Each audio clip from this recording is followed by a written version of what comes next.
know what this is? Yes, I know what this is. I was kind of just posting these guitar riff videos, and then people started messaging me being like, oh, did you know that there's this movement called Hopecore that's like really closely associated with your music? Like all these posts are using your music in the background. Oh my gosh, it's him! It's you? Yeah.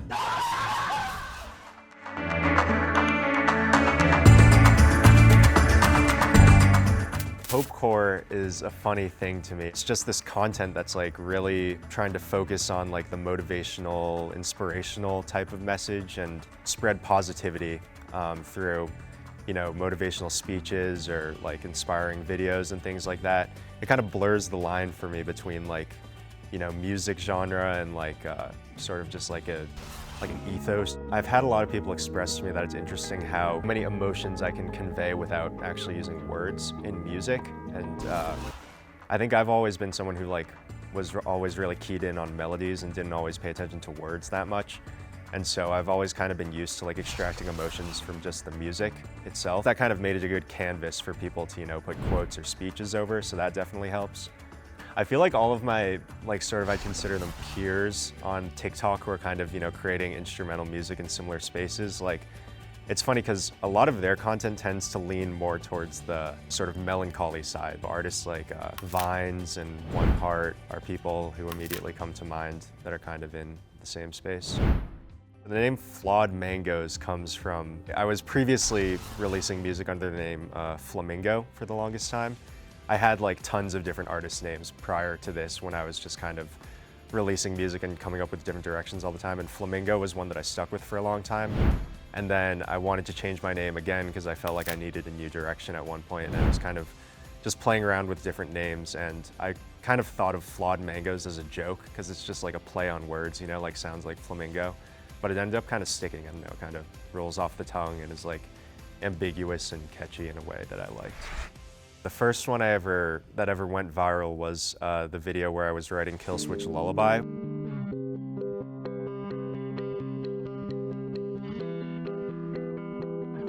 Which is just like a really simple guitar loop basically, and it was something that I just like, it felt like the kind of idea that I almost like would disregard because it felt so like basic and natural to like my sensibility. It just ended up like resonating with a lot of people, and yeah, it was pretty surreal to see so many people like using the sound for their videos.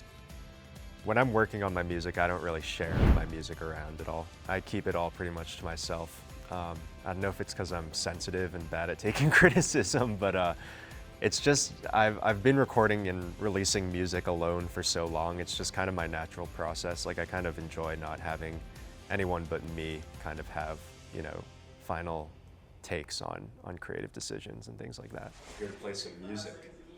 Oh yeah, play that music while you get it. Play that music while you get his earpiece then. We got in touch with Kai because Phantom started putting on my songs, started putting on Swimming in particular, when they would have guests come on and they would ask the guests to do like a motivational speech basically at the end of their time. The first thing that comes to your head, off the dome motivational speech that you can just motivate anybody out there who may be watching, who may be down, the first thing that comes to your head. And he started putting that on as kind of just inspirational background music. So that we can work together, and dare I say it, change the world! We were like, wow, wouldn't it be funny if I could get onto the stream and actually play the song live? And we reached out to them and they were super excited about the idea. Seeing a reaction like that from Kai, it was really weird. You know what this is? Yes, I know what this is. It's funny because I think now that I've started posting videos of myself, like that's the most sort of forward I've ever been, you know, on the internet or on social media, like in my entire life. In the last year, is just putting up these videos of my face. And so it's kind of funny to me to think that so many people also still just know my music from hearing it in the background of different things. So having him not actually know who I was until the music started playing was, it was a really fun experience. It was cool that he was genuinely so surprised. It's him! It's you? Yeah. It was also so chaotic. Like they were trying to pierce his kid's ear and they were like, get in there, like go motivate the kid. And I was kind of just back there like trying to play the song, and it felt, I was like, am I just like overwhelming this kid right now? Like, it was a crazy moment.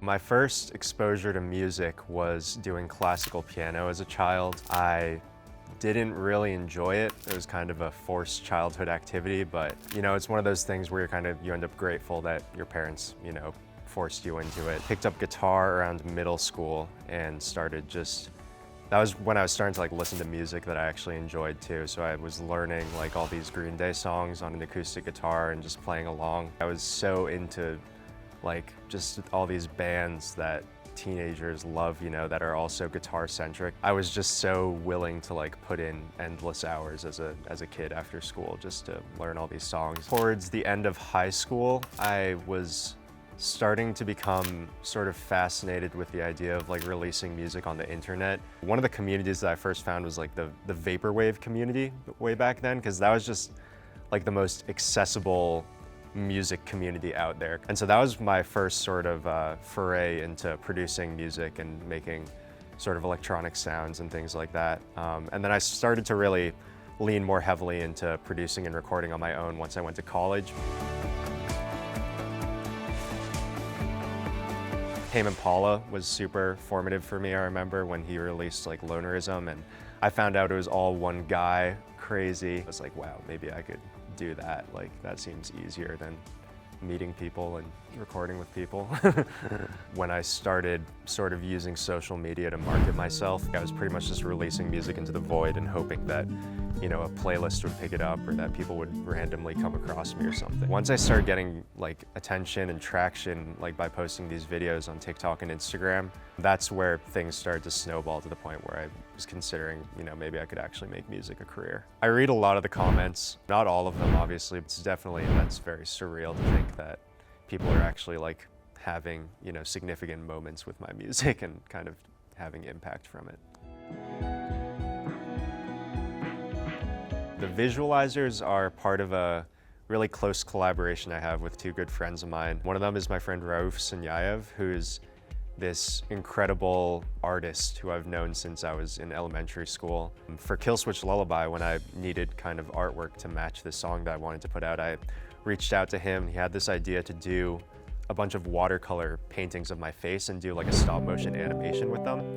And that came out to be one of the coolest like visualizers I've ever done and seen. And then from there I was like, okay, I want him to be doing paintings for all my album artwork because it just feels so timeless and like special and unique. And then I reached out to this other friend of mine, Justin Kaminuma, who's just one of the best like videographers in the world. And he just puts together these incredibly special like collage style videos where he's just sourcing footage from all over the place, from like his own recordings, from his friends, from the internet, and just layering them with Rauf's paintings to create these like textures and these gradually morphing like landscapes. And it's just, it's turned into just one of the most like unique sort of signature visual styles that I love being able to tap into so much.